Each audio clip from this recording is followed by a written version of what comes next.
آپ نے اس گفتگو میں دوسری بات یہ کہی کہ کوئی بھی مسلک والا، بریلویوں کا جو تعداد میں سب سے زیادہ ہے، ان کا جو ہے وہ تنظیم المدارس ہے، اور اس کے ہیڈ جو ہے مفتی منیب الرحمان صاحب ہے. ٹھیک ہے جی، جو ماشاءاللہ بلٹ فار دا کل، وہ ایک ہوتا ہے نا اس میں پروگرام نیشنل جغرافک میں، تو مفتی صاحب بلٹ فار دا رویت ہلال کمیٹی ہیں، کیونکہ وہ پچھلے تقریباً میرا خیال 20 سال تو ان کو ہو چلے ہیں رویت ہلال کمیٹی کے چیئرمین ہی ہیں. ان سے کہہ دیں کہ وہ یہ فتویٰ لکھ دیں کہ میں بریلوی ہوتے ہوئے بھی دیوبند اہل حدیث شیعہ کو اگرچہ گمراہ سمجھتا ہوں اور میں ان کو دوزخی بھی مانتا ہوں، لیکن یہ ہے مسلمان ہے، ایک نہ ایک دن عذاب بھگت کے جنت میں چلے ہی جائیں گے. یہ اپنے یعنی مدرسے کے پیڈ کے اوپر لکھ کے نا اپنی مور کے ساتھ یہ دے دیں، کبھی بھی نہیں دیں گے. تو اس کا کیا مطلب ہے؟ وہ ان کو کافر سمجھتے ہیں، کیونکہ مسلمان نے تو ایک نہ ایک دن جنت میں چلے جانا ہے. یہ ہے نا عقیدہ قرآن و حدیث کی روشنی میں. تو ان کو کیا حرج ہے یہ کہہ دینا کہ جی بریلویوں کے علاوہ جتنے فرقے ہیں یہ گمراہ بھی ہیں، دوزخی بھی ہیں، کروڑوں سال دوزخ میں جلیں گے، لیکن آخر میں اللہ تعالیٰ ان کو اٹھا لے گا. وہ سر آخر میں اٹھانے کے بھی قائل نہیں ہیں. لال رومال والے جتنے ہیں نا اس وقت، ان کو کہیں یہ لکھ کے دے دیں کہ بریلوی دیوبندی اور شیعہ یہ دوزخی ہیں، بدعتی ہیں، گمراہ ہیں، لیکن ایک نہ ایک دن یہ جنت میں چلے جائیں گے. سر کو لال رومال والا آپ کو لکھ کے دے گا؟ نہیں. تو کیا مطلب ہے؟ یہ کافر سمجھ رہے ہیں ان کو، تو نواقض اسلام ہو گیا نا.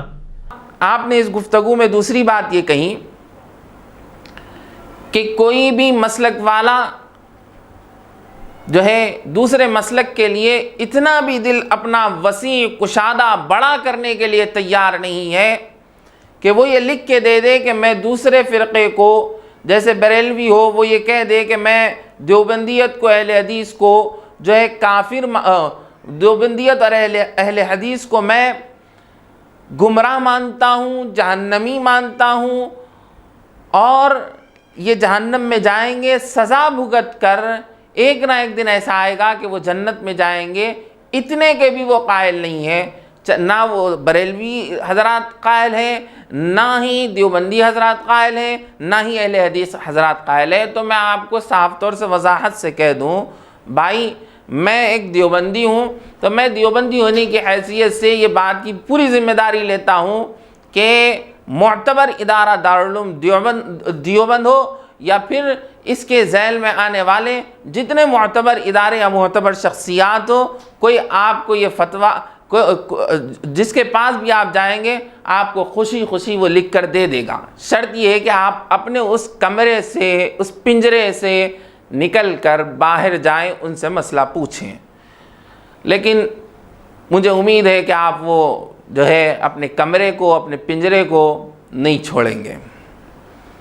آپ جائیے، آپ جا کر پوچھئے، آپ کو ضرور وہ لکھ کر دیں گے.